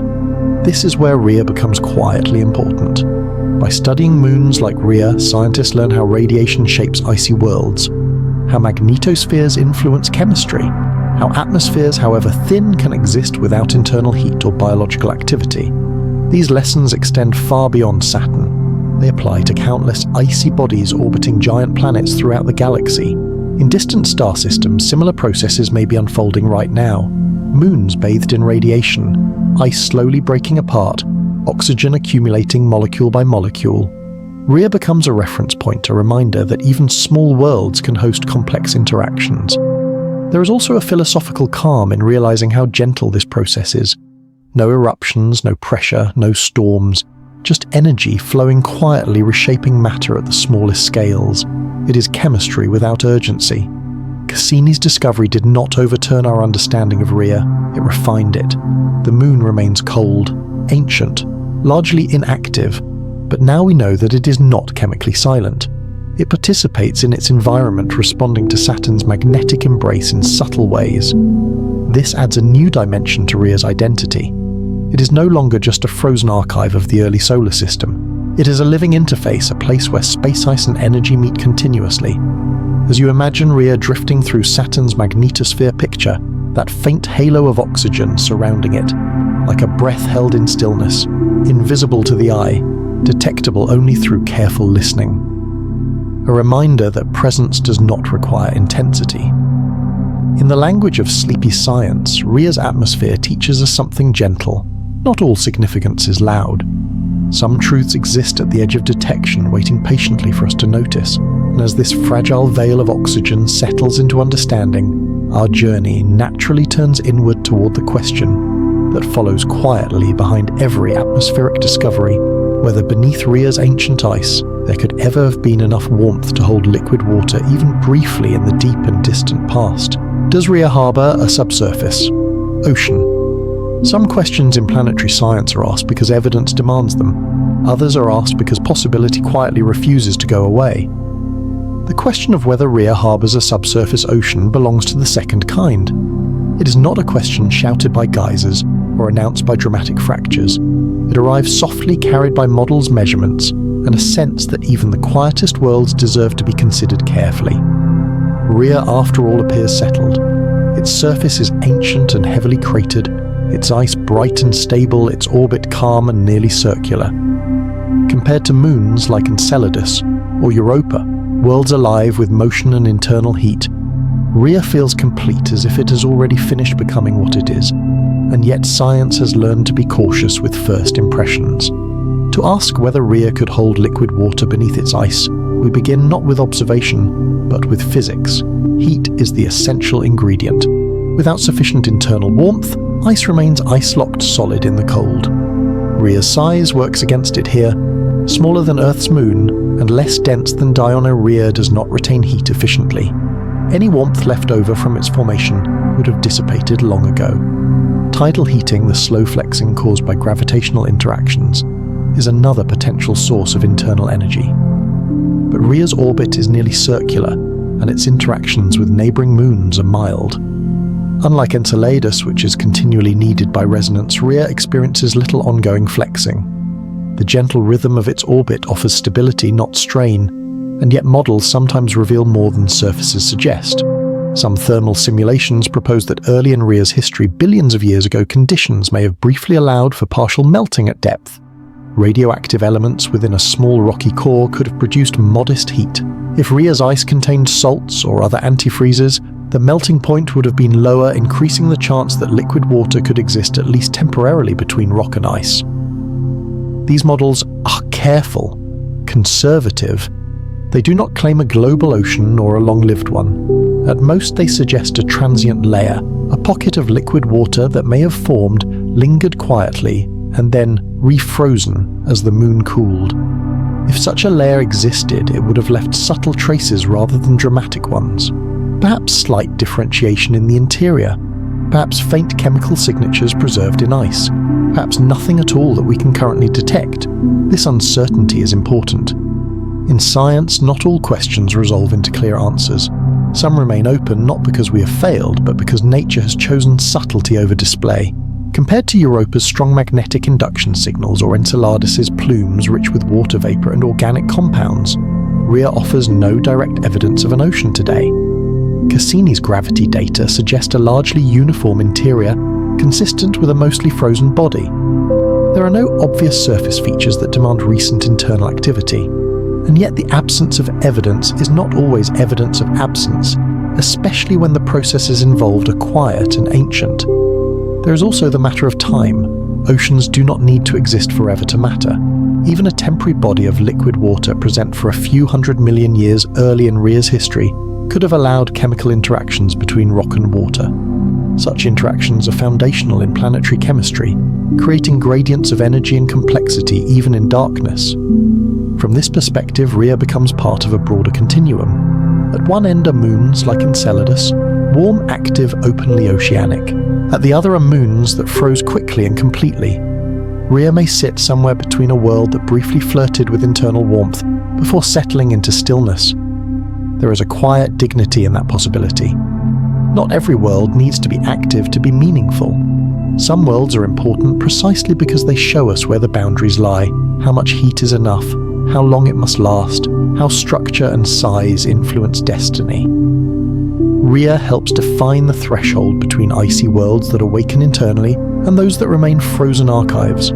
This threshold matters far beyond Saturn. As astronomers discover moons and exoplanets in distant systems, they rely on models like those applied to Rhea to estimate habitability. Understanding why Rhea likely lacks a present-day ocean helps sharpen our understanding of where oceans can exist and where they cannot. For the listener easing into sleep, this scientific restraint carries a gentle lesson. Not every question needs an affirmative answer to be worthwhile. Some questions exist to teach us limits, balance, and patience. Imagine Rhea as it is now, ice-locked in place, oxygen drifting faintly above the surface, Saturn hanging large in the sky. Beneath the ice temperatures are low movement minimal. If liquid water once flowed there, it has long since stilled, leaving behind only structure and memory. And yet memory matters. In planetary science, as in life, what once existed can shape what follows. A brief ocean may influence chemistry. Early warmth may determine later stability. Even silence has a history. As you breathe slowly, let the idea of Rhea's possible ocean settle, not as a mystery to solve tonight, but as a thought to hold gently. A reminder that the universe contains worlds at every stage, some active, some dormant, some resting quietly between possibilities. And as Rhea's calm, nearly frozen interior fades into stillness, our journey naturally continues away from questions of hidden oceans and toward another moon that tells a very different story. Tethys, a fragile world that somehow survived forces powerful enough to tear it apart. Tethys, the survivor. Some worlds tell their stories through growth, through internal heat renewal and motion. Others tell their stories through endurance. Tethys belongs to the second kind. It is not a moon that changed often or loudly. It is a moon that was tested and remained. At first glance, Tethys appears fragile. With a diameter of just over 1,000 kilometers, it is one of Saturn's mid-sized moons composed almost entirely of water ice. Its density is low, among the lowest of Saturn's major satellites, suggesting very little rock at its core. By many measures, Tethys should have been vulnerable, a lightweight world easily fractured, easily erased, and yet it is still here. Tethys orbits Saturn in a quiet, stable path reflecting sunlight with a pale, uniform glow. Its surface is bright, heavily cratered and ancient. There are no signs of current geological activity, no plumes, no shifting ice, no warmth rising from within. What we see today is a surface that has changed very little for billions of years, but the stillness of Tethys is deceptive. Carved into its icy face are scars so large that they defy expectation, evidence that this moon endured impacts powerful enough to nearly destroy it. In the early solar system, collisions were common. Young planets and moons were surrounded by debris moving fast, colliding often. For a small ice-rich body like Tethys, a single massive impact could have spelled the end. Instead, Tethys survived, and in surviving it recorded the event in ice. The most striking of these records is the Odysseus crater, a colossal impact basin nearly 400 kilometers wide, almost half the diameter of the moon itself. The crater's rim is faint, softened by time, but its scale is unmistakable. When the impact occurred, it would have sent shockwaves through the entire moon, fracturing ice, shaking the interior, and threatening to pull the body apart. On a moon with a rocky, rigid structure, such an impact might have produced catastrophic failure. But Tethys is different. Ice under extreme pressure and cold can absorb energy more gently than rock. It fractures, yes, but it also flows, relaxes, and redistributes stress. This plasticity may have saved Tethys from destruction, rather than shattering the moon deformed. The Odysseus impact left behind a deep imprint, but Tethys remained gravitationally bound. Over time, the crater softened its sharp edges, relaxing as ice slowly flowed. What remains today is not a violent wound, but a quiet depression, a reminder that survival does not always look dramatic in hindsight. Elsewhere on Tethys, long fractures stretch across the surface, hinting at stresses that once rippled through the crust. These fractures suggest that the moon was not only struck, but strained, pulled, and flexed by Saturn's gravity during earlier epochs, when its orbit may have been more eccentric. Yet even these stresses did not undo it. Tethys lacks the internal heat needed to drive renewal. It does not resurface itself like Enceladus or Europa. Once a feature forms on Tethys, it stays. This makes the moon a kind of archive, a place where the early solar system's violence is preserved in slow, frozen detail. There is something deeply calming in that idea. In a universe often imagined as chaotic, Tethys offers a counterpoint. It shows that survival does not always require strength in the traditional sense. Sometimes survival comes from flexibility, from yielding rather than resisting, from allowing energy to pass through rather than breaking under it. From a scientific perspective, Tethys helps us understand the limits of icy worlds. It shows how much stress a low-density body can endure before failing. It reveals how ice behaves under extreme impact conditions. And it reminds us that composition matters, that a world made mostly of ice will respond very differently to trauma than one made of stone. In this way, Tethys becomes a teacher, not through activity but through endurance. As you imagine Tethys drifting quietly around Saturn, picture its surface glowing softly, marked by craters that no longer threaten it. The violence that shaped it has long passed. What remains is balance, a moon that has found equilibrium after surviving forces that could have erased it entirely. There is no urgency here, no unfolding drama. Just a world that continues orbit after orbit unchanged. In the language of sleepy science, Tethys offers reassurance. It reminds us that not all scars are signs of weakness. Some are proof that a system endured conditions it was never designed for and emerged intact. As your thoughts slow, you may find comfort in this quiet resilience, in the idea that even delicate things can survive immense pressure, that history does not always repeat itself in destruction, that sometimes it settles. And as Tethys' story of endurance gently fades into stillness, our journey naturally moves toward the most dramatic scar of all. Not a crater, but a vast global fracture known as Ithaca Chasma, a wound so large it seems to split the moon itself and yet somehow did not. Ithaca Chasma, a global fracture. Some features on distant worlds announce themselves with spectacle towering peaks, vast basins, explosive plumes. Others speak in a quieter, more enduring voice. On the moon, Tethys. That voice is Ithaca Chasma, a single immense canyon that curves across the surface like a patient scar stretching for nearly 2,000 kilometers longer than the distance from New York to Denver, yet carved without fire, wind, or flowing water. At first glance, Ithaca Chasma feels impossible. It is too long, too continuous, too precisely etched to be the result of a single impact. It runs for almost 3/4 of Tethys' circumference, tracing a gentle arc that follows the moon's curvature. In places, its walls drop several kilometers into shadow. In others, it widens and softens as if time itself paused to catch its breath. Unlike the great canyons of Earth, Ithaca Chasma was not sculpted by erosion. There is no rain on Tethys, no rivers, no cycles of freezing and thawing driven by seasons. Instead, this canyon appears to have formed from within, opened by forces that slowly built pressure beneath the ice until the surface could no longer remain whole.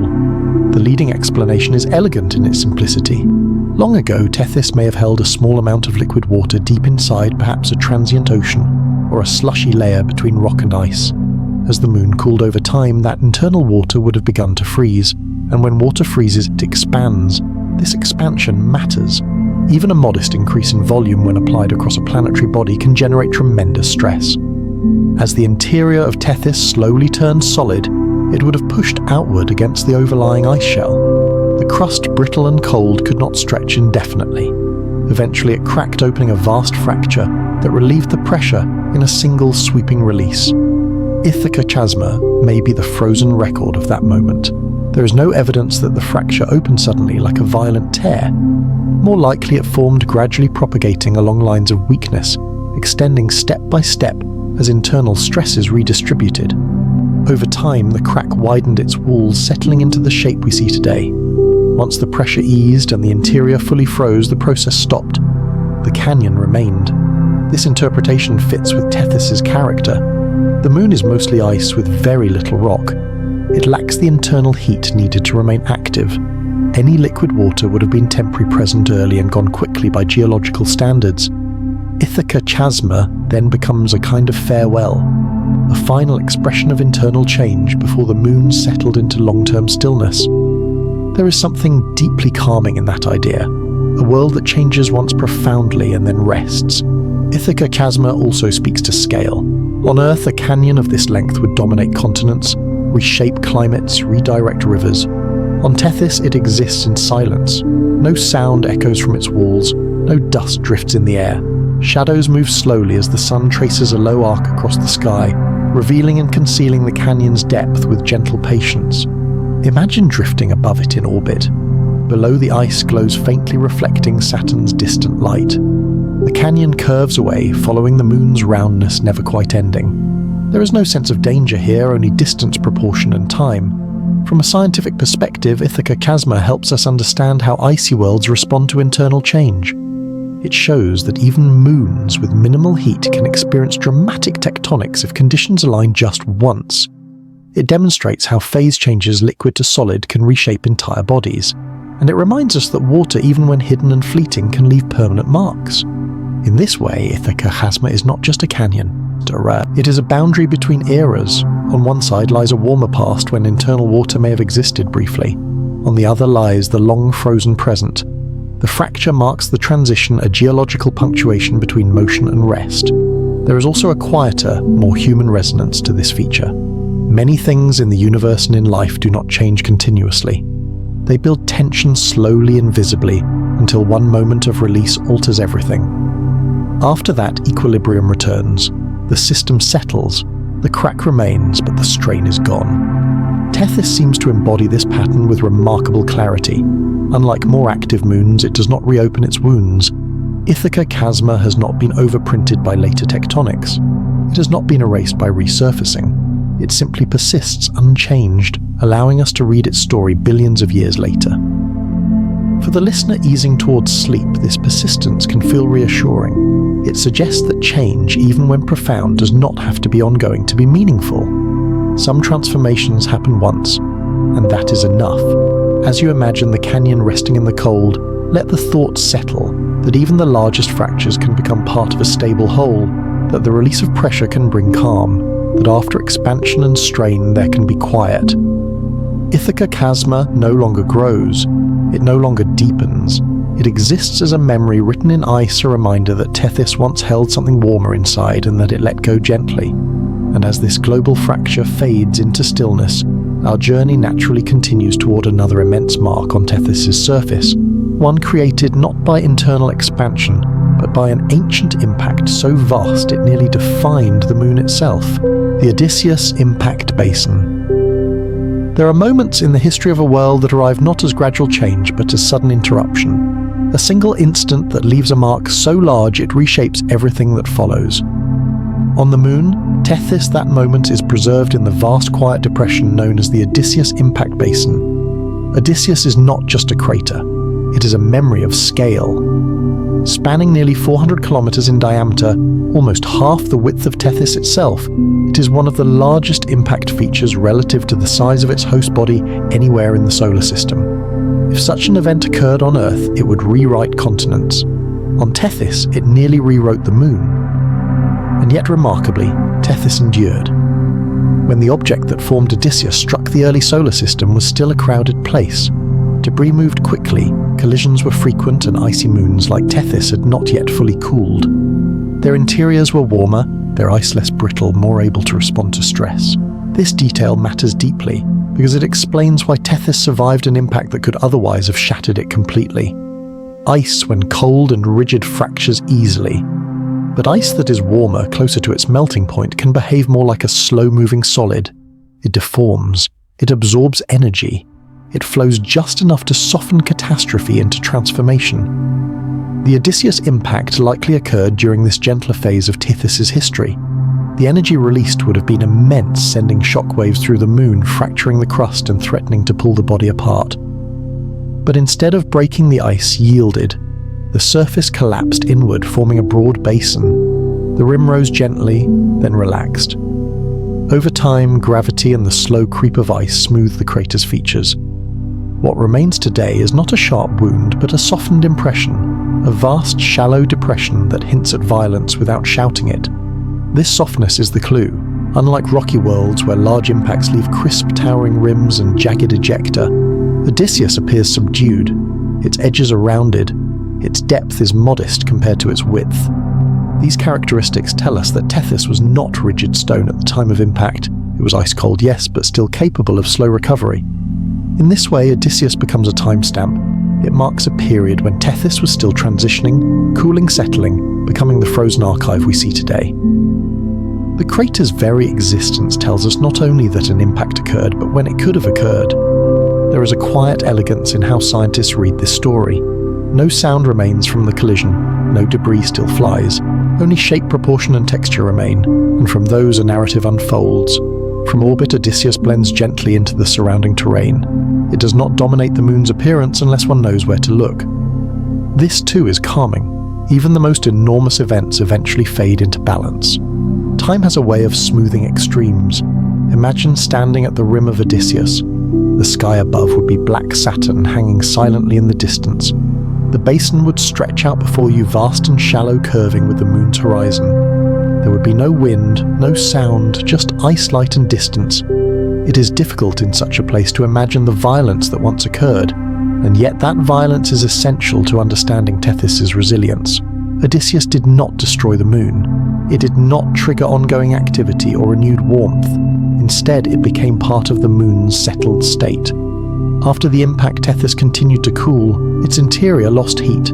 Its ice stiffened. Change slowed to near stillness.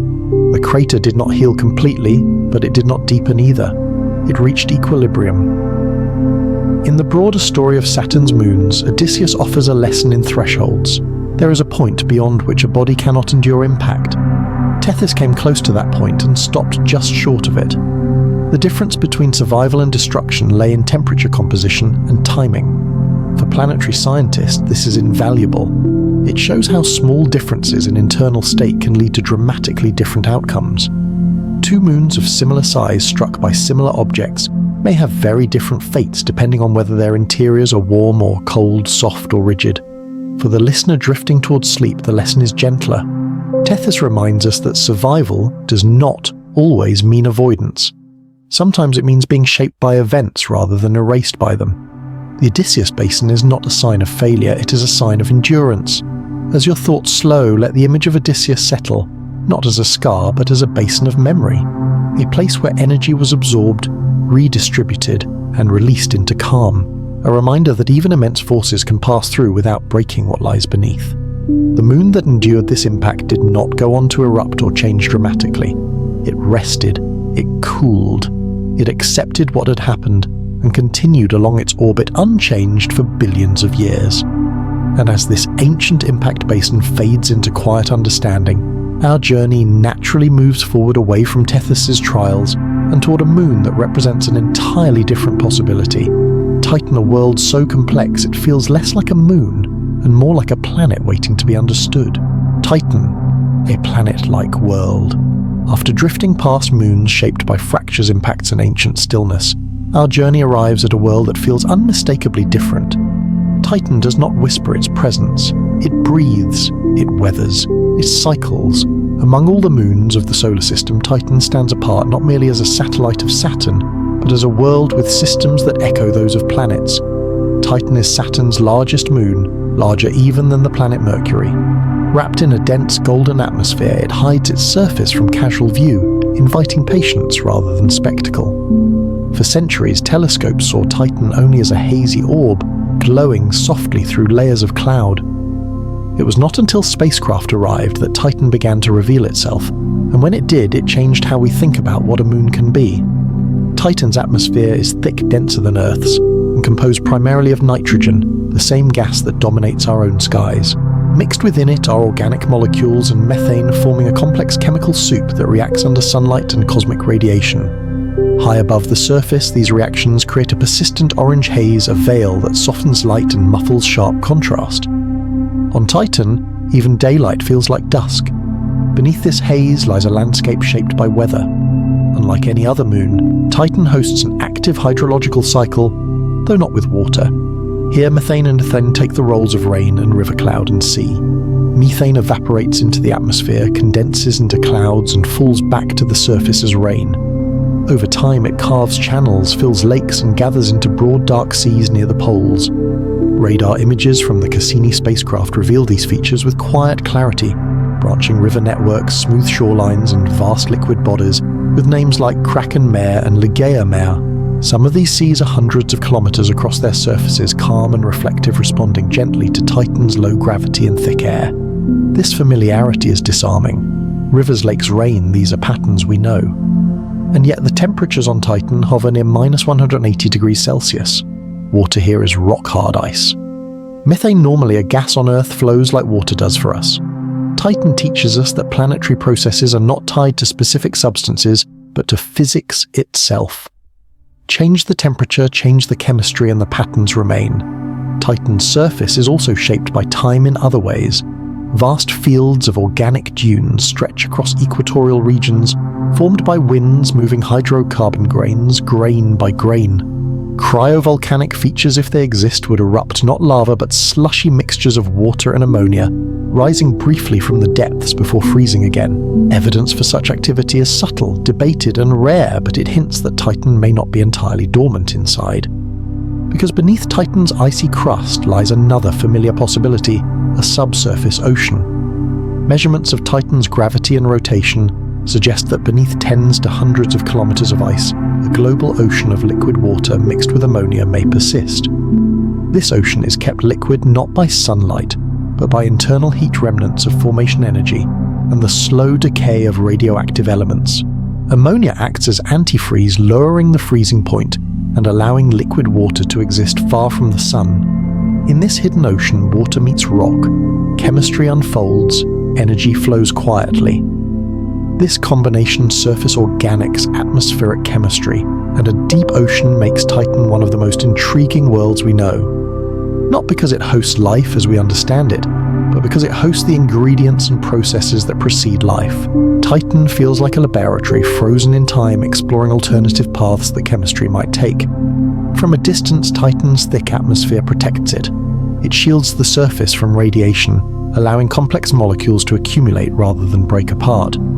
Over billions of years, this protection has allowed organic compounds to settle, react and persist, building layers of chemical history on the surface and in the seas.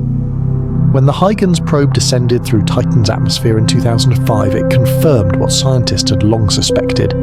Titan is not abstract. It is tangible. The probe passed through clouds, drifted in thick air, and landed on solid ground shaped by erosion. Pebbles lay scattered on the surface, smoothed not by water, but by liquid hydrocarbons flowing long ago. In that moment, Titan became real, in a way few moons ever do, and yet Titan remains alien. The chemistry that unfolds there does not follow Earth's familiar scripts. If life were ever to arise on Titan's surface, it would likely be profoundly different based on methane rather than water, operating at temperatures that would freeze earthly biology solid.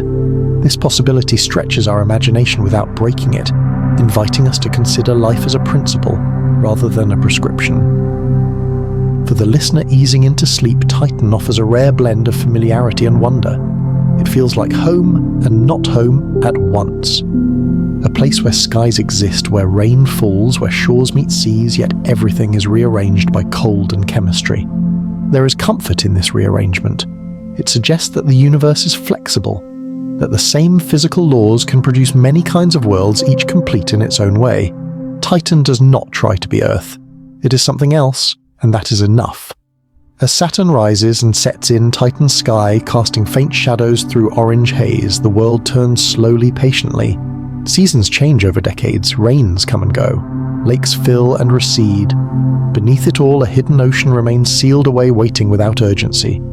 In the language of sleepy science, Titan reminds us that complexity does not require proximity to the sun, that life's building blocks can assemble in darkness, and that sometimes the most Earth-like world beyond Earth is not a mirror but a variation. And as Titan's golden haze settles into calm understanding, our journey naturally turns toward a smaller moon, with a louder voice, one that does not hide its ocean beneath ice and atmosphere, but reveals it openly through plumes and light, Enceladus, Saturn's most direct window into the possibility of life.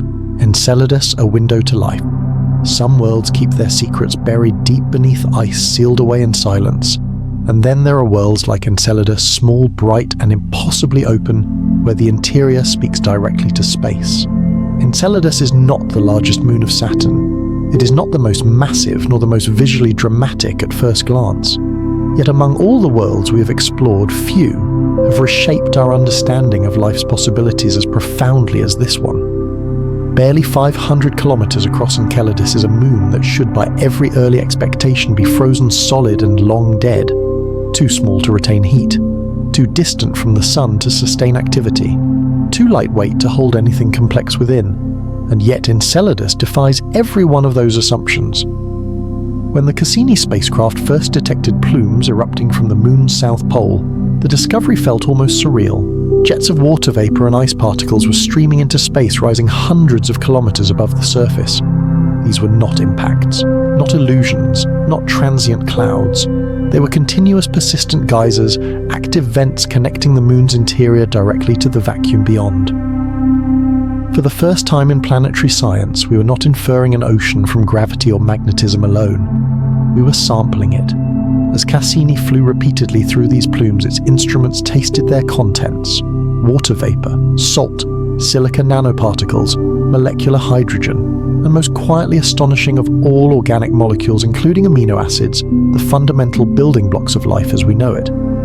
These discoveries were not announced with fanfare by the universe. They emerged gently, data point by data point, until a picture became impossible to ignore. Beneath Enceladus's icy crust lies a global ocean of liquid water, salty deep and warm enough to remain unfrozen. Beneath that ocean lies a rocky core, and where water meets rock, chemistry awakens. This configuration is crucial. On Earth, some of the most ancient and resilient ecosystems exist not under sunlight, but deep beneath the ocean floor around hydrothermal vents. Their heat from the planet's interior drives chemical reactions that sustain life without photosynthesis. Enceladus appears to host a similar environment, scaled down, colder, quieter, but unmistakably familiar in principle. The molecular hydrogen detected in Enceladus's plumes is especially telling. It suggests ongoing hydrothermal reactions within the rocky core, processes that release energy capable of supporting microbial life. Not proof of life, but proof of habitability. And habitability in planetary science is a profound threshold. Enceladus's heat does not come from the sun. It comes from gravity. Locked in orbital resonance with Dione, Enceladus experiences continuous tidal flexing as it orbits Saturn. This rhythmic stretching and relaxing generates internal friction, turning motion into warmth, warmth into liquid water, and liquid water into possibility. At the Moon's south pole, this energy finds expression through fractures known as the tiger stripes. These long warm fissures open and close slightly as Enceladus orbits, acting like valves that allow water from below to escape as vapor and ice.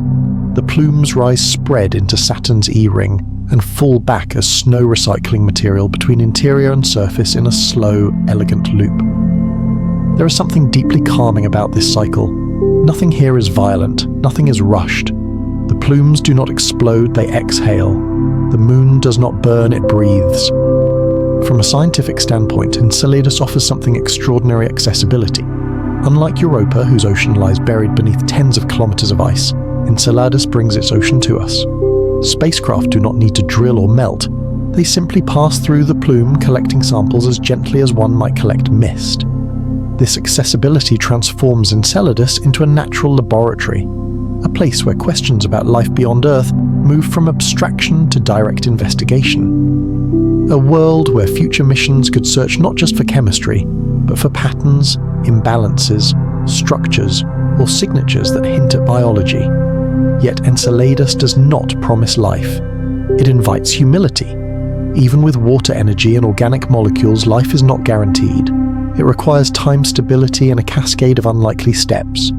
Enceladus may host only chemistry, beautiful, complex but non-living chemistry. Or it may host something more, something quietly persistent existing beyond our current ability to detect. And there is peace in not knowing. In the language of sleepy science, Enceladus is not important because it will give us answers tonight. It is important because it shows us where answers could exist. It narrows the infinite into the possible. As you imagine Enceladus drifting through space, its surface glowing bright white against Saturn's shadow, picture those plumes rising softly into darkness. No sound, no urgency. Just water lifted briefly by warmth, returning again as snow. In that motion is a gentle truth life. If it exists elsewhere, may not announce itself loudly. It may persist quietly beneath ice sustained by rhythms older than stars. Enceladus teaches us that the universe does not hide its potential in distant galaxies alone. Sometimes it places it close by in a small moon, circling, patiently waiting for us to learn how to listen. And as this final world settles into stillness, our journey through Saturn's icy moons comes full circle, leaving us not with certainty but with something far more restful. The quiet understanding that the universe is richer, gentler, and more alive with possibility than we once believed. As tonight's journey draws to a close, allow your mind to slow down, drifting gently with the silent rotation of Saturn and the icy moons that move quietly around it. Dione with its ancient ice cliffs, Iapetus bearing two opposing halves of light and darkness, Rhea serene with its fragile breath of oxygen, Tethys scarred yet resilient, Titan alive like a miniature planet, and Enceladus where a salty ocean whispers the possibility of life. These are not distant lifeless worlds, but scientific stories written in time, ice, and gravity. Science does not make the universe cold. On the contrary, it helps us realize that even in the deepest darkness, motion, energy, and potential still exist. The oceans hidden beneath thick layers of ice remind us that life, or at least the conditions for life, does not require brilliant light. Sometimes it needs only patience and balance. As you close your eyes, carry that sense of calm with you. In a vast universe, we are small but never lost. And perhaps somewhere far away within the stillness of frozen worlds, the universe is quietly answering questions we have not yet had time to ask. Sleep well, cradled by the slow, steady breathing of the stars.